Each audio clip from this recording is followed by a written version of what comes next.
Hello guys, good morning mga Kasaragaga Vlog. So ayan, ang kaganapan ngayon ay mag-general cleaning tayo doon sa kusina. Ha? Mag-general cleaning po tayo mga Kasaragaga.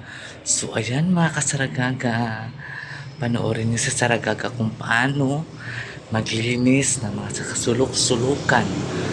Kung paano kukunin yung higupin ni Saragaga ang mga alikabok.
A few moments later.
So, ayan guys, malinis na siya. Preparation, may ano na siya guys, may towel, may hand soap, and then may tissue, and then gwapo kay kung bulak bayot, tanawa. Oh, malamin na kay siya, naano ba siya sa sulod. Bulak na siya, oh, ayan, gapong kuan. So, ayan. A few moments later.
A few moments later.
2,000 years later. So, ayan guys, mga kasargaga, ayan po ang mga kaganapan ngayon. For today's video guys, nag-general cleaning kami dyan kung paano talaga magkintab ang tiles dyan guys. Kailangan talaga ibalik-balik mo yung sabon para matanggal talaga yung mga dilaw-dilaw guys. Kahit araw-araw namin yan mapan, Diyos ko guys, maalikabok pa rin, Maria Josep Santimaan. So wala man tayong magawa kasi yan ang po talaga ang mga daily routine natin na mga gawain dito sa mansion ni Madam Tucci. So ayan guys, yan. Ano, nagmamap ako. Ang bigat pa naman ng ano na yan, ng mapag. Nabasa na ngayong parang ano damit niya. Ay nako, ang bigat guys. Pero sige lang, good. Laban lang Japan. Para sa kinabukasan niya. So yan nga, mga kasaragaga, din nyo i-skip ang ads sa Saragaga. At least updated kayo sa aking mga blagadag about sa paglilinis, kung paano ako maglinis, kung saan ko kukunin ang mga alikabok, kung saan nasulok, kukunin ang mga alikabok guys. So ayan, abang-abangan nyo guys sa ayan si Sarah, nagmamapa ko niyan. And then, pabanwas ako na siya ng tubig para yung sabon mawala na siya guys. Para hindi na siya magputi-puti yung tiles. Pag hindi mo kasi inayos pag sabon sa pagmamap ay parang ano siya guys. Parang nagputi-puti yung ano tiles. Kailangan talaga pulido mo talaga yun. Nus-nus ang map dyan. Kung pwede pala mapan ko talaga yung mukha ko guys. Pero hindi ko man kaya. Kasi ang daming alikabok. Lahat ng mga alikabok dyan napunta sa aking mukha. Pero okay lang guys kasi sanay naman yung pagmumukha ko sa mga alikabok eh. sanay na yan si Saragaga sa mga alikabok. So ayan mga kasaragaga ang mga kaganapan ngayon sa buhay ni Saragaga. Every day and every single day nagalinis tayo dyan. Kasi hindi maiwasan ang alikabok pa rin. Mamaya-mayang hapon, alikabok na naman dyan. So, magwalisan lang na siya, guys. Kasi namapa naman siya, walisan na lang po natin yan mamaya. Kasi may ano kami mamaya, guys. May bisita kami. Bisita ni Sir Joel na galing sa Butuan City. Kasama po ni Sir sa trabaho.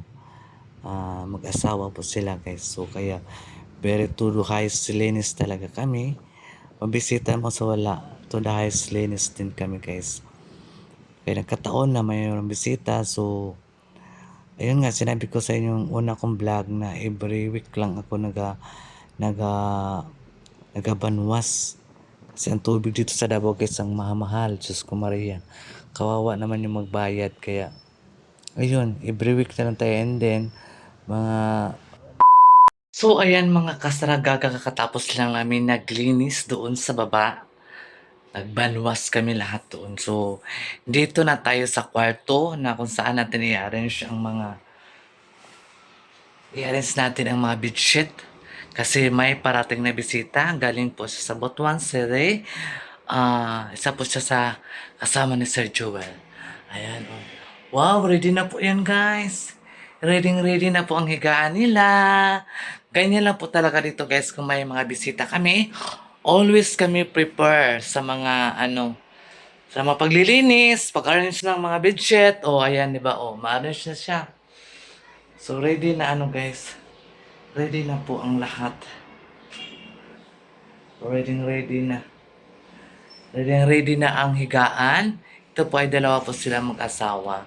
Mag-asawa po sila guys. At tapos, dito naman sa CR ay perfect naman ang CR. Ayan, perfect naman ang CR guys. Ready na po ng CR. Ready na siya. Ready na guys. Kwarto sa bisita. Mamaya. So ayan mga kasaragaga. A few moments later. So ayan guys, mga kasaragaga, may nag-request sa akin kung mayroon na ba daw akong nakaranas na ba daw ako ng boyfriend. Of course! Diyos ko, at ganito ang mukha ko guys. Mayroon din akong boyfriend. Noong high school pa po ako guys, so mag-checka na lang tayo no. Noong high school pa lang ako guys. Kasi tapos naman ito magtrabaho, so mag-checkahan muna tayo. Noong high school ako, first year, siyempre pag first year ka, andyan na yung mga crush-crush, mga papi-papi love niyan, ganyan-ganyan, gay papi love man daw ng ganyan pa sa first crush mo, di ba? So wala pa crush-crush lang, first year, anto naging ano na ako, naging third year na ako, doon na ako talagang na-feel ko na ano ba ito naramdaman ko sa isang lalaki? Natawa mo ako sa akong kwento eh. Doon na third year ako tapos yung crush ko ay fourth year high school. So, ang cute niya. Kaya lang, ano siya, maiksi lang. Di lang siya masyado matangkad. Pero ang cute niya guys. So, sabi ko, hala, ang gwapo niya. Uy, ang lakas ang kutob ng dibdib po guys. Tapos yung lalaki, siyempre, ang lalaki, magpakalalaki man talaga yan, di ba? Siyempre, pakimikimid ang lalaki. Si bakla noon, wala pa talaga akong mga alam-alam sa mga pinipirahan ng bakla. Ganyan-ganyan dahil ano-ano, di ba? So, ayun, time na yun, nag-inuman kami. Pero walang nangyari sa amin ha. Nag-inuman kami, andun sinabi na sa akin na crush daw niya ako dahil tahimik lang daw ako na bakla, hindi daw ako katulad ng ibang mga bakla na madaldal, pasaway. Ako daw, talagang tahimik lang daw ako. Tahimik naman talaga ako sa school, guys. Lalo na pag mention yung class ko. Ay, naku. Tahimik talaga. So, sabi niya sa akin na nagustuhan daw niya ako. Sabi ko, hoy, ko naman ganyan. Uy, pero ang bakla, wala na. Parang tibok-tibok ng puso.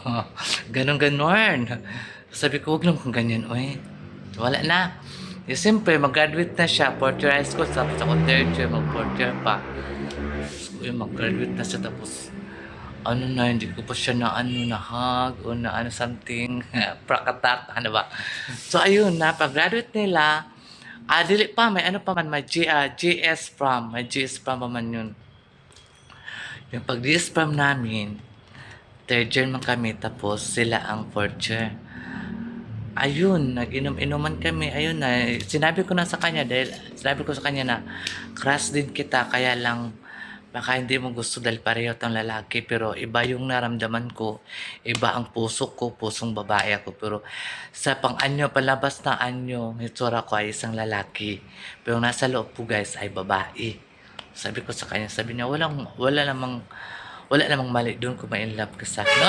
Sabi niya gano'n sa akin. Ayun. So, bago pa sila nag-graduate, so naging kami na. Yun know, hindi man talagang magligaw-ligaw. Kami na. So, sabi niya sa akin na magdi-date daw kami. Sabi ko, ay wag muna kasi takot ako guys kasi virgin ako. Virgin si bakla, takot. Pero yung naka-virgin sa akin guys, hindi ko shoota. Sa ano, kapitbahay namin, medyo layo lang sa kanila. Yun, naka-virgin sa akin guys. Sus ko Maria Joseph. Sabi ko, hala, ikaw ang nakabiyak ng pakwan ko na hindi man ikaw nang ligaw sa akin. Oo, totoo yan guys. Sabi ko sa kanila ka, ikaw ang nakabasag ng ano ko, mani. Mani na daanan ng chocolate hills. Ay, Diyos ko, siya talaga naka-virgin sa akin guys. Ayun na, so hinahanap ko na siya. Nag-graduate naman siya, nag-alis naman siya, nagpunta naman siya ng Davao kasi magtrabaho na daw siya kasi tapos naman siya ng high school, wala daw siya pang college. Medyo gipit-gipit daw yung mga magulang niya, so nagtatrabaho siya sa mall. Hinahanap ko na siya kasi na virgin na naman ako. Gusto na ako magpag-virgin sa kanya. Sus, nawala naman na siya guys. Yung nag-virgin sa akin, hindi pa yung nang ligaw sa akin. Kaya yung sobrang landi, di ba? Kahit ganito ako guys, hinahabol ako ng mga ahas. Hinahabol ako ng mga mga lalaking patay gutom sa Alam nyo na yun. Ito guys, yun, naka-boyfriend ako, tapos, matagal na naghiwalay na kami. Matagal kami hindi ako nagkaroon ng Matagal na hindi ako nagkaroon ng boyfriend. So pagpunta ko doon, di pa ako dila madam, punta ko doon sa ko sa tito ko. Ayun, may crush na naman si bakla. Malakas pa yung ano ko, guys. Malakas pa yung pag ano ko dati. Hindi pa niya uso yung ano dati, guys. Hindi pa uso yung ribbon. Straightening. Yung ano ba? Yung pang straight talaga. Yung masunog talaga ang buhok. Yun ang ano doon. Kailangan mag-ingat sa buhok. Kaya pag lagay mo pa lang sa medisina, wala, nag-rubberize na ang hair. So, katulad ngayon na mayroon ng set van, ana-ana, sa una wala man na siya. Anaa siya pero mahal. Dili ko maka-afford. Maka-afford ko kung daghan ako customer na magpa-street pumunta sa una. Na may riba sa una pero di lagi ma-afford pa mahal. So street. So daghan mo magkorta ang bayad ato. Grabe. Kung wala lang dyan ako gisayangan sa una yung mga pera ko noon na sige inom. Hindi ko pa kasi naisip noon na kailangan talaga mag-ipon. Kaya kung nag-ipon ako, hindi ako, siguro wala ako dito ngayon. Kasi may inipon ako. Mayroon akong pagkukunan ng mga anong gusto ko. Mayroon akong pagkukunan na maibigay ko sa mama ko. Wala kasi sa isip ko noon. Ang nasa isip ko noon, guys, puro gala, puro inuman, biga-biga. Nung time na yun na pumasok na ako doon sa beach, doon ko na na-realize na hindi pa lahat ng mga kaibigan mo ay tunay. Mayroon pa talagang tinatraido ka. Maganda lang yun kung may pera ka. Kung wala ka ng pera, wala, iniwan ka na sa iri. Ayun, na-realize ko na, mas ma-okay pa siguro kung maging, nag-inosara ka lang. Kung may friend ka, friend lang, wag naman yung to the highest level na ano talaga, na pagkatiwalaan mo, di ba?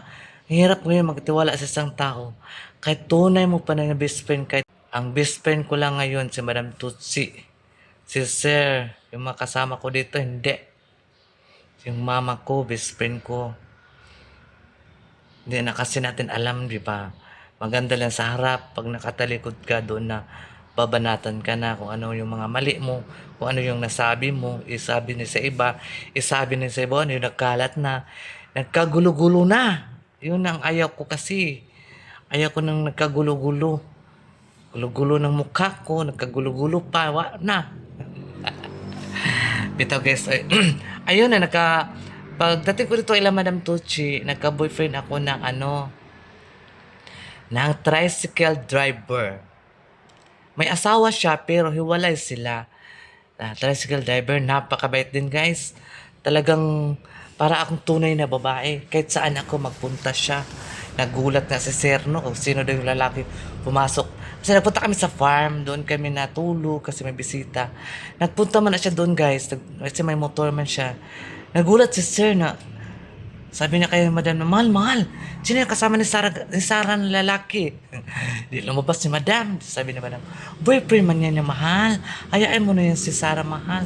Boyfriend na yan. Hindi man alam kasi ni Sir na may boyfriend na ako. Si Madam lang. Madam na kasi nakakalam na boyfriend ko yun. Yun, boyfriend kami. Sakit pala ng feelings pag nakita mo yung isang lalaki na niloloko ka, no? Sabi ko sa sarili ko, naku, ang sakit naman. Kahit bakla ako, naman akong ganyanin. Oy, may puso naman din ako na magmahal. Ayun, nagpunta siya dito. Yung kinausap ko siya, sabi ko, ayaw ko na sa'yo. Gusto ko wala ng relasyon natin. Kung gusto mo friend na lang tayo. Huwag na yung mga ganyan-ganyan na shoota. Huwag na. Ayaw ko na, sakit. Sabi na, bakit ba sakit? Sarap lagi suntukin. Oy, pero hindi nilang baka sabihin ng iba, akala mo maganda kang bakla ka. Ay magsisilos. Hoy, magsisilos din kami. Uy, mga bakla. Akala nyo lang. Magsilos kami pag nakita namin. Pero hindi namin nakita kami magsisilos. Uy, normal lang yan kasi babae man. Pero nakita ko talaga. Siyempre, nasaktan ako eh. O hindi ko nakita, okay lang yun. Hindi ako masaktan. Problema niya yun. Nakita ko man sa dalawa kong mata, ayun, hiwalayan ko na talaga siya. Hanggang ngayon, hindi ko na siya nakita. Ewan ko kung saan na siya. Saan na siya, kinuha na ba siya ni Lord? Hindi ko na alam. Hindi ko na alam takbo ng buhay na. Kasi everyday andito yun eh. Everyday pupunta yan dito. Diyan sa labas ng garahe. Andyan din siya, magkain din siya. Pinapakain din ni Madam. Welcome yung dito kasi alam na ni Madam at saka ni Sir. Welcome ni Madam at saka ni Sir pag alam mo kung may boyfriend ka at isabi mo sa kanila na may boyfriend ka. Huwag mong ilihim. Kasi bawal dito magpunta na ibang tao dito sa bahay na hindi kilala nila. Talagang ganyan talaga yung mga mayaman. No? Hindi talaga basta-basta papasok ng isang tao na hindi mo kilala. 'Di ba? Malay mo. So, ayun. Wala na kami hanggang. A few moments later. So, ayun na ang kwento ko guys about sa boyfriend ko. Ayun na. Siyempre, nagka-boyfriend din ako. Ayun, matagal-tagal. Dati may mga text fit ako. Nagkita kami. Ganun lang good ang buhay. Uy, na hindi lang talaga iseryoso sa amin. Sa amin lang yun ha mga bakla. Wala talagang lalaki na magseryoso sa amin. Pero hindi ko alam. Yung iba mayroon man. Pero siguro sa katagalan na no. Talagang sila talaga. Pero never ko naniniwala sa mga ganyan. Okay lang boyfriend. Sa ganitong sitwasyon namin nga nagtatrabaho kami. Sa ngayon na time, wala na akong boyfriend. Humahanga lang ako. Mahanga, kumbaga crush ko lang, yun lang. Pero never na talaga ako nag-ano kasi natatakot ako sa ano guys. Natakot ako sa panahon ngayon dahil dami na mga AIDS. Natakot ako guys kasi Diyos ko guys, matanda na ako guys. Tapos magkasakit pa kasi bako lang Maria. Kaya ayaw ko na. Gusto ko yung crush na talagang one night stand. Yung lalaki talagang malinis. Gusto ko yun. Pero yung talagang to the highest level na sa'yo na talagang hindi. Ayaw ko ng ganun. Hanggang ngayon, wala nga akong lalaki. Pero how many, years na, wala ako. Uga na ako. Uga na talaga ako, guys. Wala na akong lalaki. Uga na si Sarah Gaga. Pero, sana naman ako nga uga. Bitaw, guys, uga na ako. Wala na ko. Kung mag-rest day man ako, guys, doon lang ako sa kapatid ko. Doon lang ako matulog. Tapos kain, yun lang. Yung maghanap ng lalaki, wala naman sa akin yun eh. Ang gusto ko kasi guys, ako ang lapitan. Parang babae ba style. Pero wala lamang good yung style na yan ngayon. Lalo sa aming mga bakla, talagang kami ang lumapit sa isang lalaki. Normal lang yun. Pero ayaw ko guys. Ewan ko ba, kahit ganitong mukha ko, ayaw ko talaga. Ayaw kong mapagsabihan ng sakit na salita. Di ba? Kasi tao din kami na masaktan na kahit anong sabihin ng mga lalaki, masakit din. Kasi ang mga bakla binubuli. Kahit saan, kahit professional ka ba o hindi, binubuli talaga yung bakla. Pero, guys, tao din kami. Tao din kami nagmahal. Tao din kaming marunong rumispeto sa kapwa. Pero, may mga lalaki talagang hindi nila naisip ng mga ganyan na bagay. No? Pero guys, hindi naman lahat ng lalaki, wala naman kung sinabi lahat ng lalaki. Pero, 100% talaga yung mga lalaki nang bubuli, binibuli yung isang bakla lang, lalo na po pag sinabi, ay bakla yan, no, ikakaya na nila. Okay lang po, danggap namin yan. Kasi hindi naman kami talagang nagpabakla lang. Talagang bakla talaga kami. Malalaman mo yung isang taong nagpabaklaan lang para lapitan ng mga babae. Diba? Mayroon man talaga mga baklang nag-ano din ng mga babae. Ang baga, yan siya silahis ang tawag doon. Sa amin talagang pure talaga kami bakla. Ang dami ko nakaranasan. Dami ko nang nakasama ng mga babae sa buhay ko na dati hindi pa ako marunong maggupit, riban doon sa sa Digos, sa Matanaw. Nagtrabaho ako ng isang bar. Lahat na nasa bar ay puro mga babae. Dalawa lang po kami bakla. Sa isang room, malaki siyang room, parang dik-dik yun dalawang dik. Sa isang room, doon kami lahat na mga babae. Nagtabi kami, matulog, yung iba nakabra panty, kasi yun, trabaho nila na sa bar, di ba? Matulog sila, kabra panty lang, wala sa akin, wala talagang, babae talaga feeling, sabi nga nila, babae talaga ito si Sarah. Kasi may pinaglaruan pa nila yung ari ko, hindi na tumayo. Hoy, ang bastos-bastos yun. Sabi nila sa akin, sabi nila, bakla ka talaga. Bakit? Magtrabaho ba ako dito para anuhin kayo? Naghahanap ako ng pera para mayroon akong pera, mayroon din akong mabigay sa mama ko.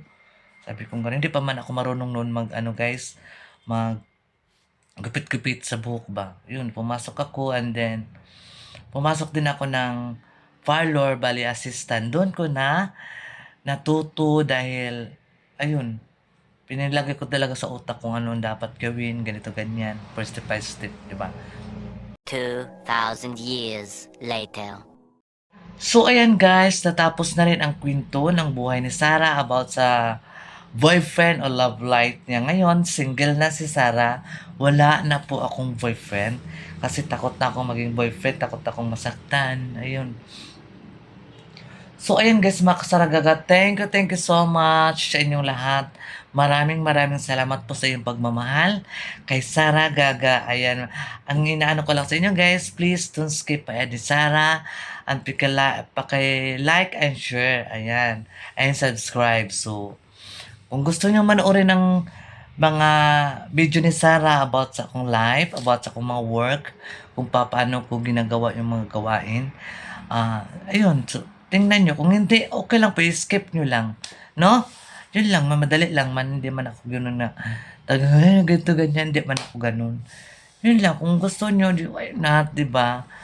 So, maraming salamat din po pa rin sa inyo dahil mayroon pa rin taong sumabaybay sa aking mga vlog. Maraming salamat po sa inyo. God bless you all and once again, thank you so much and I love you. Bye. I love you all.